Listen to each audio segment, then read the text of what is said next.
శుక్లాం వరదరం విష్ణుం శశివర్ణం చతుర్భుజం ప్రసన్నవదనం ధ్యాయే సర్వవిఘ్నోపశాంతయే అగజానన పద్మార్గం గజానన మహర్నిశం అనేకదంతం భక్తానం ఏకదంతం ఉపాస్మహే గురుబ్రహ్మ గురువిష్ణు గురుదేవో మహేశ్వర గురు సాక్షాత్ పరబ్రహ్మ తస్మై శ్రీ గురువే నమః.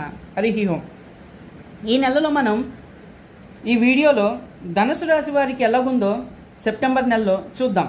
ముందుగా వారి యొక్క గృహస్థితిని కనుక అబ్జర్వ్ చేస్తే 3వ స్థానంలో రాహువు, 4వ స్థానంలో శని, అట్లానే 7వ స్థానంలో గురుడు, 8వ స్థానంలో శుక్రుడు, 9వ స్థానంలో కేతువు బుధుడు, అట్లానే రవి, 10వ స్థానంలో కుజుడు. వీళ్ళ గ్రహస్థితి ఇలా ఉండటం వలన ఒక రకంగా కొంచెం డేంజర్ అనే చెప్పచ్చండి ఈ నెలలో. అంటే ఎలా ఉంటుందంటే అపాయం, ధనహాని ఇలాంటివి ఎదుర్కొనే ఛాన్సెస్ ఉన్నాయండి. అట్లానే మన యొక్క పెద్దవాళ్ళతో తగాదాలు పడే ఛాన్స్ ఉంటుంది. సో వారు ఏదైనా ఒక మాట అన్నా సరే మీ తప్పున్నా లేకపోయినా కొంచెం ఓర్పు వహిస్తే సరిపోతుంది. ఎందుకంటే చిన్న చిన్న డిస్కషన్స్కి మనం పర్మనెంట్ డ్యామేజ్ చేసుకోకూడదు అనేది నా అభిప్రాయం.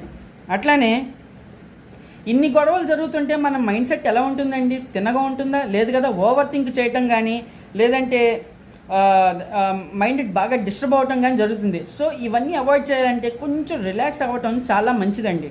అట్లనే కెరియర్లో అయినా సరే లేదంటే ఫ్యామిలీతో అయినా సరే మనకి ప్రతికూల ఫలితాలు ఉండే ఛాన్సెస్ ఉంటాయండి. సో కొంచెం పేషెన్స్ ఉండటం చాలా మంచిది ఒక రకంగా. సో వీరికి ఏమైనా ఉందా అంటే రోజు మీరు సూర్యనారాయణని నమస్కరిస్తే చాలా మంచిదండి. పొద్దున్నే లేచి సూర్యభగవాన్ని నమస్కరిస్తే చాలా బాగుంటుంది. అట్లానే దుర్గాదేవికి కుంకుమార్చన చేయడం కూడా చాలా మంచిదండి.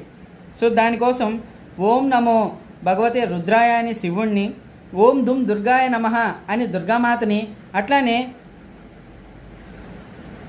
వీరికి మనం పూజ చేయటం వలన ఈ నెల కొంచెం బాగుంటుందని చెప్పచ్చు. సో ఫైనల్గా ఈ రాశి వారికి నేను చెప్పేది ఏంటంటే నేను చెప్పిన రెమెడీస్ ఫాలో అవుతూ కొంచెం పేషెన్స్ మెయింటైన్ చేయండి, చాలా బాగుంటుంది.